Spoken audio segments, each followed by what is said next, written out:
In the aftermath of the prison breakout, the Central City Police Department is called in to investigate. Barry is panicking, assuming that his father has been kidnapped. But Captain Daryl Fry has been called in to stop Alan from doing something stupid. He's too close to work on this case, and surveillance footage confirms that Harry Allen was acting with the escapees, and not as their prisoner. Not satisfied with these orders, Barry inspects the cell for himself in a blink of an eye. Finding nothing, he overhears the warden talking to corrections officer Elijah.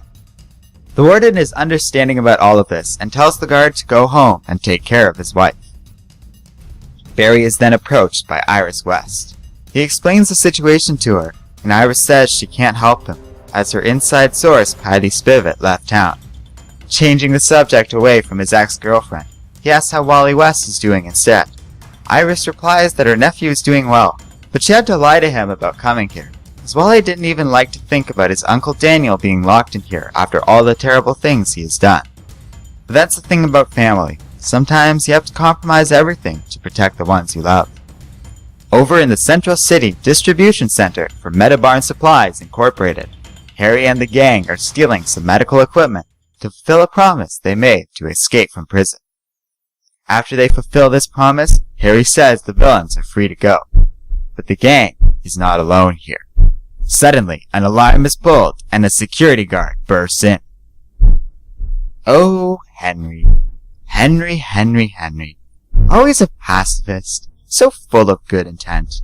Where did that ever get you? You could have stayed with me. The heights I would have allowed you to reach.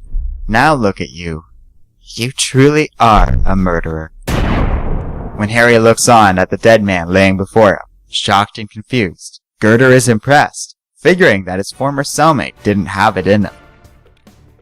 With the cops on the way, the men grab as much as they can, split up, and agree to meet at the rendezvous point. From a distance, Professor Zoom watches, promising he'll see Harry again very soon. Over in Keystone City, on the wrong side of the tracks, a kindly old lady is fumbling with her keys. When she comes inside, she is shocked to see Girder standing before her. After a moment of surprise, she welcomes Anthony back home, not expecting him so soon, and warning her grandson that she nearly shot him out of shock. She's worried about him and asks if he is safe, and Girder claims he is fine. But suddenly the Flash appears at the door.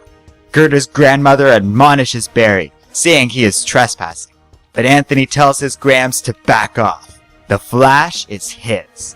Knocking him into the backyard, Girder gets furious when Barry gets tangled in his Grams' unmentionables, and Barry is knocked down by another attack.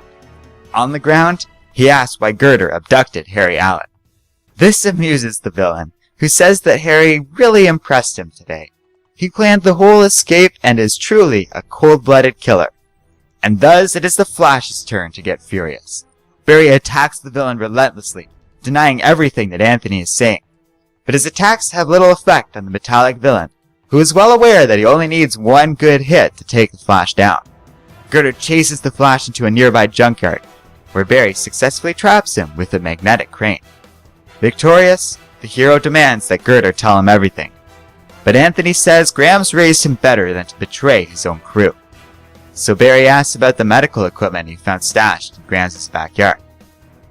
Girder says he has no idea what that's for, and the Flash will have to find Harry Allen to learn what that stuff does.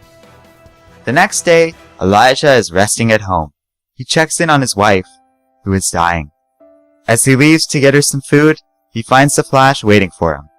Barry has figured out that Elijah helped the prisoners to escape. He assumes the guard was paid off to cover medical expenses, but Elijah was actually promised something far more valuable from Harry: a cure for his wife. With little to lose and knowing that Harry Allen was an extremely gifted blood doctor before he was arrested, Elijah agreed to help the prisoners escape. He offers to turn himself in, but Barry lets the man go, knowing what extreme things people will do to protect their family. All he asks is that the guard share any information should Harry Allen contact Elijah again. Barry takes off, but finds himself with a fellow speedster in close pursuit. Recognizing Zoom from an earlier encounter, Barry demands to know who this man in yellow is, only for him to taunt the Flash into attacking. As Barry is about to grab the professor, he disappears, and Barry finds himself home, where his mother was killed.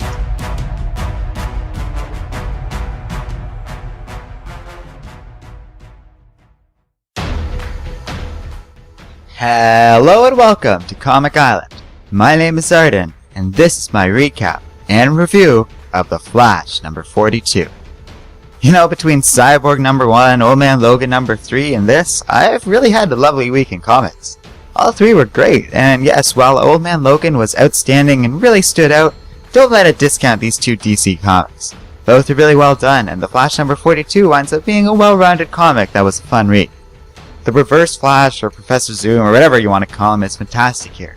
And I love that he set Harry up for murder again. Just for fun, I guess? I really like Gerder and his grandmother too, and they go lengths to make these two endearing, almost to the point of me rooting for them over Barry.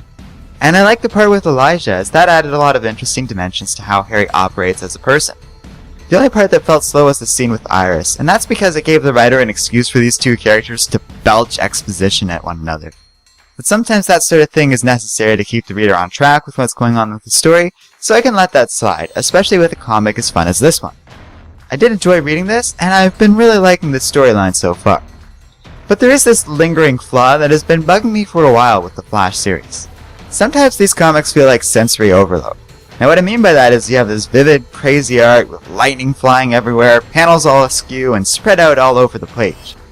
That's perfectly fine, by the way, as many comics use this sort of art. It's very heavy on style, and they use it very effectively.